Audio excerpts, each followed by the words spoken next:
Pak Sangle ya. Halo.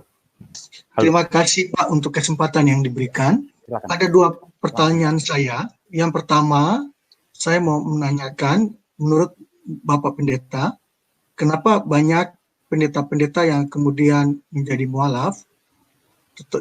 Begitu menjadi mualaf, mereka ketika berbicara tentang firman Tuhan, Alkitab, mereka tidak menyebut namanya Alkitab, tapi mereka menyenanginya menyebut dengan Bible.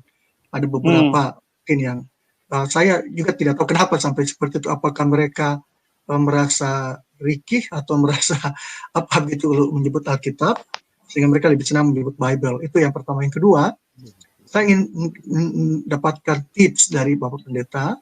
Kalau kami mau menginjili teman-teman yang mualaf, itu pendekatan seperti apa yang baik sehingga mereka bisa kemudian dicerahkan kembali untuk kembali percaya kepada Tuhan Yesus. Terima kasih, Pak Pendeta. Saya pernah khutbah bahwa orang Kristen masuk Islam itu akan terkutuk oleh Allah di dalam Al-Quran surat Al-Maidah surat ke-5 ayat 47. Jelas sekali bahwa orang Kristen yang masuk Islam itu terkutuk.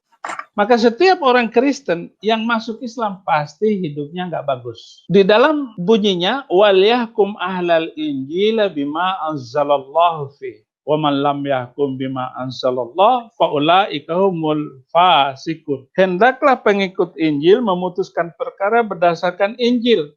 Barang siapa yang tidak memutuskan perkara berdasarkan apa yang diturunkan oleh Allah, maka mereka adalah orang-orang fasik.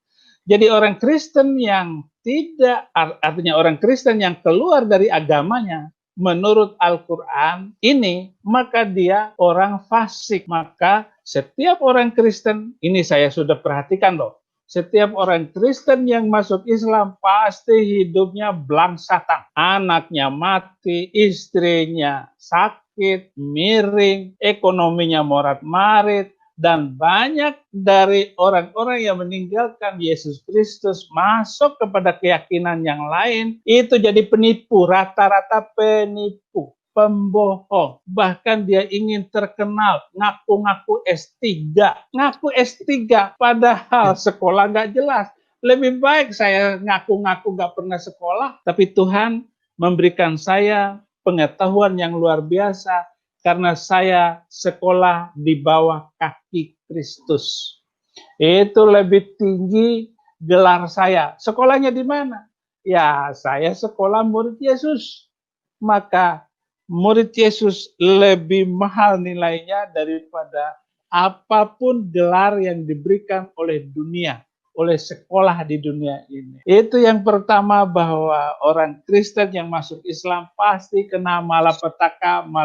Yang kedua, apa ancaman Tuhan? Ini yang penting. Ancaman Tuhan kepada orang yang pindah agama, orang Kristen. Yohanes 1, 2 Yohanes 1 ayat 9 demikian. Setiap orang yang tidak tinggal dalam ajaran Kristus, tetapi yang melangkah keluar dari situ, tidak memiliki Allah. Jadi orang Kristen yang keluar dari ajaran Kristen, keluar dari ajaran Yesus, dia tidak memiliki Allah, tidak memiliki sesembahan, tidak memiliki Tuhan. Tetapi tidak memiliki Allah. Barang siapa yang tinggal di dalam ajaran itu, ia memiliki bapa maupun anak. Ia memiliki bapa, bagaimana anak yang kehilangan bapak pasti bandel. Anak yatim biasanya ditaruh di rumah panti asuhan. Pasti anak itu kalau laki-laki bandelnya minta ampun. Demikian juga orang yang meninggalkan ajaran Yesus, maka dia tidak punya bapak. Seperti para mu'alaf itu. Kacau hidupnya. Seluruh mu'alaf pasti kacau. Entah laki, entah perempuan, pasti akan ditimpa oleh kesusahan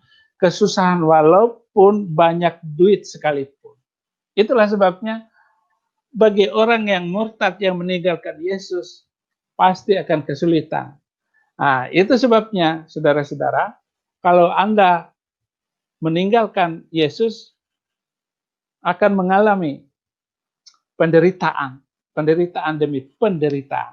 Tetapi orang yang menerima Yesus Kristus itu seperti menemukan harta karun. Saya menjual seluruh harta kehidupan saya ini, rumah, tanah, saya jual semua. Saya mau membeli harta karun yang tersembunyi itu. Begitu perumpamaan Yesus akan kebenaran ini. Nah, bagaimana dengan orang-orang Kristen yang masuk Islam, kemudian khutbahnya menjelek-jelekan? Biarin, itu urusan Tuhan. Pembalasan itu urusan Yesus Kristus. Tuhan yang membalas semuanya. Lu mau ngomong Alkitab ini palsu kah, apakah? Kita nggak usah dengar, nggak usah dibalas. Sekarang saya tanya kepada adik saya tanya kepada Saddam Hussein, anak saya. Dam, mana yang lebih baik kelakuan orang Islam dengan orang Kristen? Nggak usah dijawab, nggak usah dijawab. Lihat saja. Karena dari pohon kita mengenal buah. Kita tahu buah dari pohon.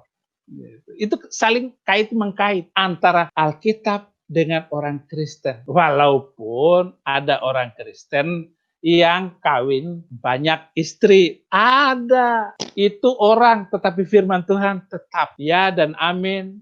Satu titik pun tidak hilang. Itulah kekuatan saya karena mengenal firman Tuhan yang luar biasa dan ajaib ini. Makanya saya tidak pernah ragu sedikit pun